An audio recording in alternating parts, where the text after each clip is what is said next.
நம்ம channel subscribe பண்ணாதவங்க மறக்காம சப்ஸ்கிரைப் பண்ணிடுங்க. அதோட கூடவே பெல் ஐகானையும் பிரஸ் பண்ணிடுங்க. Get ready. English Senior 1971 April. Start. Sir, I will now say a few words about the more important objections that have been urged against this proposal.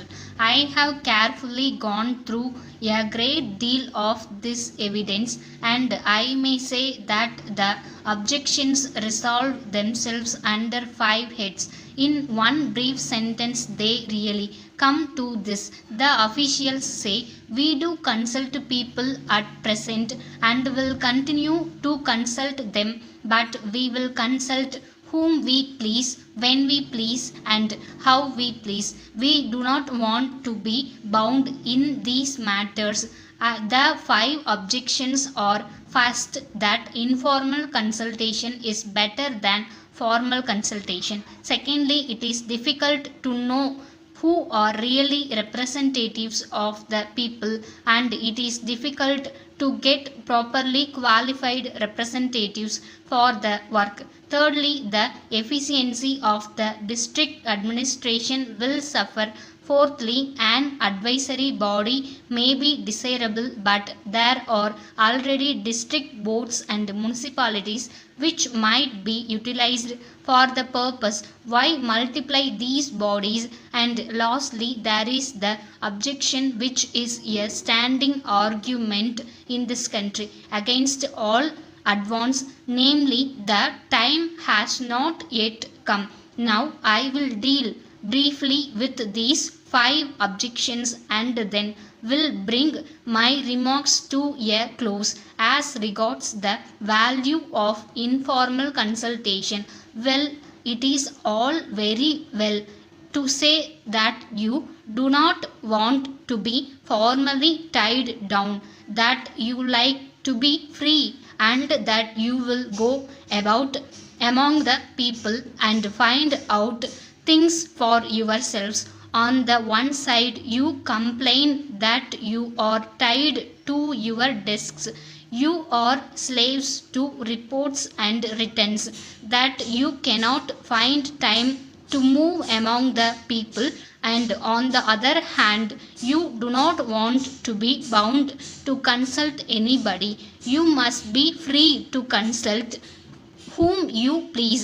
Again, sir, we have plenty of experience of what this informal consultation means, and in this matter we can speak as no English official can, because they have no experience of our side of the shield. Under the present system of consulting whom we please, we often find men of straw, men of no character, insinuating themselves into the favor of officials and backbiting innocent people and exercising a pernicious influence in the end. These things are generally seen through, but that takes time, and meanwhile a good deal of harm is done, and with the frequent transfers of officers that now take place, we are exposed to this risk far too often.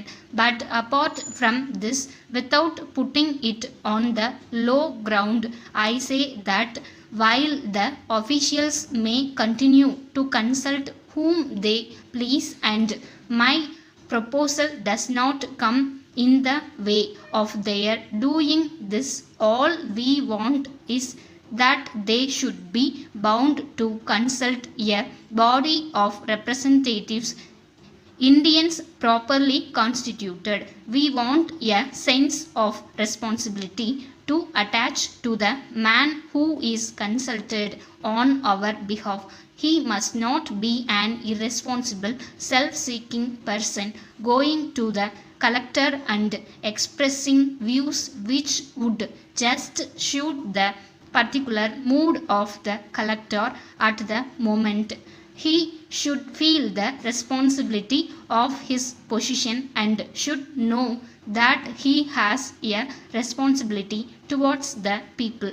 To me, sir, This argument of informal consultation appears to be the weakest argument that has been advanced against to hold periodical darbars than to have a standing advisory council. Now we all know what these darbars are. A large number of people assemble, 100 or so, and you cannot consult them.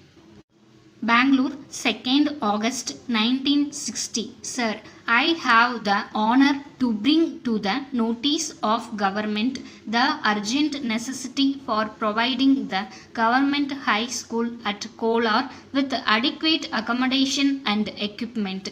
The present building was constructed many years back when the school had only one section in each of the three forms. At present, the number of sections has doubled itself and the strength has increased threefold. The rooms in the building are so small that they are utterly inadequate to accommodate the present classes, some of which contain more than 50 students in each section. Recently, a private building situated closely was taken up on rent of rupees 50 per month, but this has not improved the position. It is very necessary to extend the present building by the addition of at least 8 rooms of adequate size. The executive engineer has furnished a plan and estimate. The cost of extension will come up to rupees 25,000. No provision has been made in the budget of the current year for the purpose. Government are probably aware that no money was sanctioned for the last 15 years. The above is the state of affairs which calls for immediate attention. In the circumstances, I request government to sanction a sum of rupees 30,000 and order us inclusion in the budget so that the school may be provided with adequate accommodation and equipment. Yours faithfully, Director of Public Instruction.